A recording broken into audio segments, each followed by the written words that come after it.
1874 saw Eleanor Thorne arrive in a brutal Colorado camp to find her husband dead and the town rigged against her. They thought she was a victim. They were wrong. The Rocky Mountains were built for hardened men seeking silver, not desperate women fleeing the slums of the city. But Eleanor Thorne had no other choice. She boarded a westbound train heading toward peaks that promised either a new life or a cold, lonely grave. Eleanor grew up in the suffocating smog of industrial Chicago, an orphan drowning in her late father's debts. Her only escape appeared in a penny paper, an advertisement from a prosperous merchant in a silver camp seeking a wife. Desperate for any stability, she signed her life away to a man she had never met. She packed her meager belongings, including her father's old leather-bound accounting journal. It was a quiet reminder of the numbers she had always loved, even if she was never allowed to master them professionally. As she stepped off the stagecoach into the muddy, chaotic streets of the camp, her heart plummeted. The air smelled of wood smoke and desperation, and there was no welcoming husband waiting on the platform. Instead, the town felt like a predator watching its next meal arrive. She clutched that journal tight, unaware that her gift for arithmetic was the only thing that might keep her alive in this lawless place. Instead of a warm embrace, Eleanor was met by the cold, sneering face of the town's assayer, a man named Arthur Sterling. He stood there in a pristine frock coat, his black onyx ring catching the light as he delivered the news. Her intended husband was dead, killed in a suspicious rock slide just 3 days ago. Worse, Sterling claimed the man died penniless, leaving behind a mountain of debt that now belonged to her. He offered a predatory choice. She could work off the debt in the local saloons or try to salvage the dead man's ruined mercantile store. The town expected her to break. They expected her to cry and flee, leaving the valuable land to the assayer. But as Eleanor stared at the splintered wood of the store's front door, her mind began to race. She was entirely alone, surrounded by armed strangers who saw her as an easy mark. Taking a deep breath of the thin, biting mountain air, she stepped across the threshold. She wasn't running. She was moving in. The interior of the mercantile was a disaster. Smashed barrels of flour covered the floorboards like a layer of gray snow, and the air was thick with the stench of rotting potatoes and spilled whiskey. The shelves were almost bare, holding nothing but a few rusted tins and moth-eaten blankets. Eleanor rolled up the sleeves of her indigo dress and got to work. Her hands, soft from years in Chicago, quickly blistered and bled as she swept out the debris and scrubbed years of grime from the wooden counter. She spent her first freezing night sleeping on a pile of empty sacks, wrapped in a thin wool shawl, listening to the sounds of drunken brawls echoing through the muddy streets outside. But as the sun rose each morning, casting a golden light over the jagged peaks, Eleanor felt a fierce determination growing.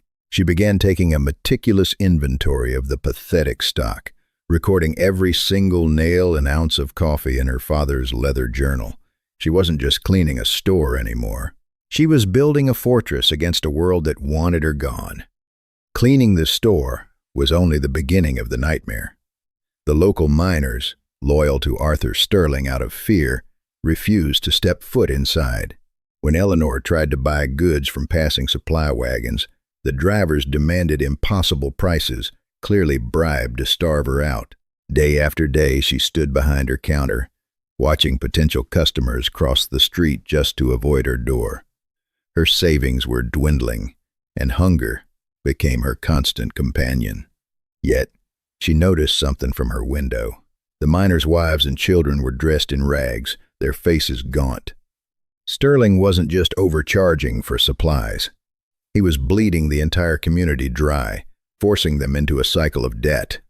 Amidst this struggle, Eleanor noticed a peculiar hollow space beneath the floorboards near the register. It was a loose plank that creaked every time she stepped on it. She ignored it at first, too focused on the immediate crisis of her empty shelves and the approaching deadline to pay Sterling his first installment. But that creaking board felt like a secret waiting to be told, and time was running out. Winter did not just arrive in the mountains, it attacked. A brutal early blizzard slammed into the camp, burying the trails under 6 feet of snow and severing the only supply line to the valley. Arthur Sterling saw the catastrophe as a golden opportunity. He immediately tripled the prices of his hoarded grain and salt pork, knowing the miners had no choice but to sign away their silver claims just to keep their families from starving. But here is the part Sterling overlooked. Eleanor had used her very last coins to secure a modest shipment of winter wheat and dried meat just before the pass closed. As the wind howled against the mercantile's thin walls, desperate families began to trickle in, their faces gray with hunger. Eleanor faced a choice that would define her. If she gave the food away on credit, she would not have the cash to pay Sterling his debt at the end of the week. But looking at the frostbitten children, she knew she could not turn them away. She began distributing her stock at fair, pre-storm prices, accepting only handwritten IOUs. She was a shopkeeper no more. She had become a genuine threat to Sterling's rule. Eleanor had officially crossed the point of no return. By offering honest credit, she was doing more than selling flour. She was dismantling the debt trap that Sterling used to rule the town. The miners, who once viewed her with suspicion, now saw her as their only hope. They began bypassing the assayer's office entirely, bringing their small nuggets of silver and pouches of gold dust directly to her counter. The mercantile transformed from a dusty, neglected room into the warm, pulsing heart of the camp. But this success was a double-edged sword. Sterling was watching his monopoly crumble, and men like him never surrender their power without drawing blood. Eleanor could feel the eyes on her every time she stepped onto the porch, a silent promise of the violence to come. If you are captivated by stories of women who stood their ground when the world tried to break them, make sure to hit that subscribe button right now. Your support helps us bring these forgotten tales of frontier bravery to life, and you will not want to miss the storm that is about to break over Eleanor's head. The retaliation arrived in the blackest part of the night. Eleanor woke to the terrifying sound of heavy stones shattering her storefront windows, followed by the orange glow of a fire licking at the wooden boards of her porch. She fought the flames back with a bucket of scrub water, her hands shaking and her lungs burning from the smoke. The message was clear: leave now, or burn with the building. The next morning, Sterling strutted into the wreckage, flanked by 2 armed men. He did not offer help. Instead, he offered to buy the property for a few pennies on the dollar, sneering at the soot on Eleanor's indigo dress. It was a moment of agonizing choice. She could take the money and flee back to the safety of Chicago, leaving the town to Sterling's mercy, or she could stay and face a man who clearly intended to kill her. Eleanor looked past Sterling to the women watching from the street, their eyes filled with fear. She did not hesitate. She looked the assayer dead in his cold blue eyes and told him to get out of her store. Defiance is a luxury that comes with a heavy price tag. Within hours, Sterling leveraged his connections with a corrupt regional magistrate to call in Eleanor's inherited debt in its entirety. She was ordered to pay thousands of dollars by the end of the week or face immediate eviction. It was an impossible sum, and the miners she had helped were far too poor to raise that kind of cash. As she sat in the drafty store, staring at a ledger that told her she was ruined, a wave of absolute despair washed over her.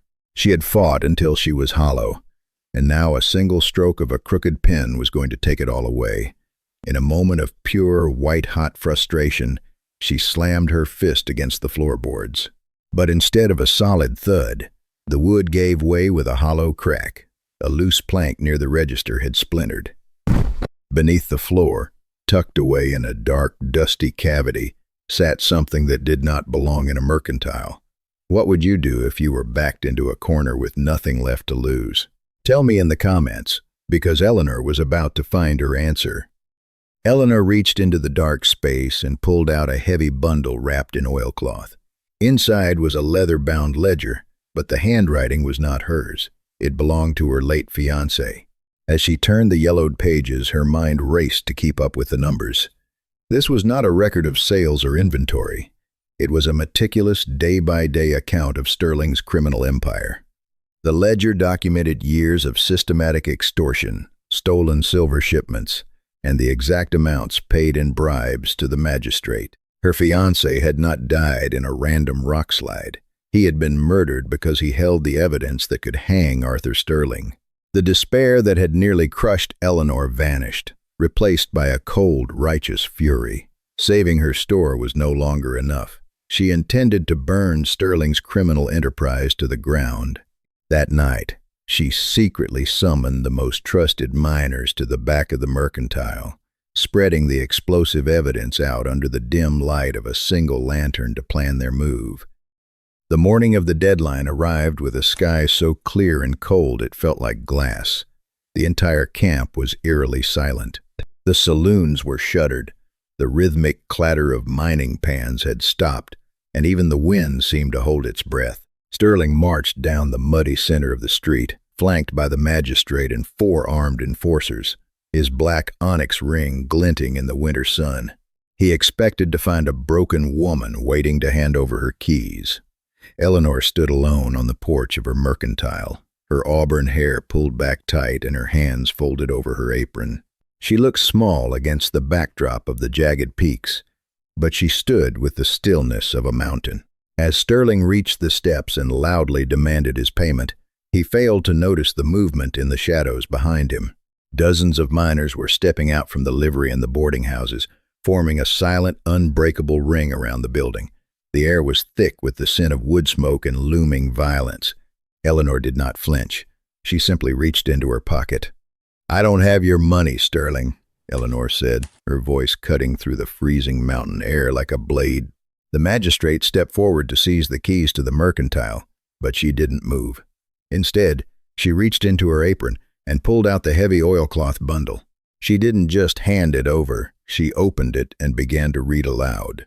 She recited the exact dates of the silver shipments that had supposedly been lost to bandits, the precise amounts of the bribes paid to the man standing right beside Sterling, and the locations of the hidden accounts where the stolen wealth was stashed.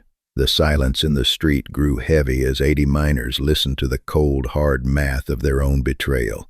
They realized in an instant that they hadn't been poor because of bad luck, but because they were being systematically robbed by the very men who claimed to lead them. The magistrate, seeing the sudden, murderous fury in the miners' eyes and the rifles shifting in their hands, didn't hesitate to save himself. He declared Eleanor's debts void on the spot and ordered Sterling's immediate arrest for embezzlement. Sterling lunged for the pistol at his hip, his black onyx ring catching the light, but the miners were faster. They had him pinned in the mud before he could even clear leather. The reign of terror was over, broken not by a bullet, but by a woman who knew how to balance a ledger. The arrest of Arthur Sterling acted like a warm spring wind blowing through the frozen camp.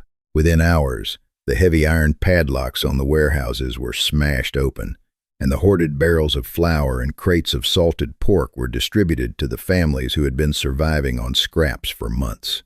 With the corrupt debts wiped from the books, the miners finally began to see the actual profits of the silver they pulled from the earth. Eleanor's mercantile transformed almost overnight.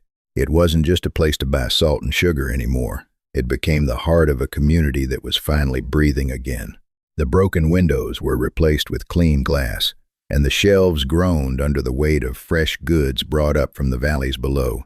The air inside the store no longer smelled of damp rot and desperation, but of roasting coffee beans and fresh-cut pine. Eleanor stood behind her counter and watched the children playing in the dirt street, no longer looking over their shoulders for Sterling's enforcers. For the first time since she stepped off that stagecoach, the suffocating pressure in her chest was gone. She had cleared her father's name and, in the process, found a strength she never knew she possessed.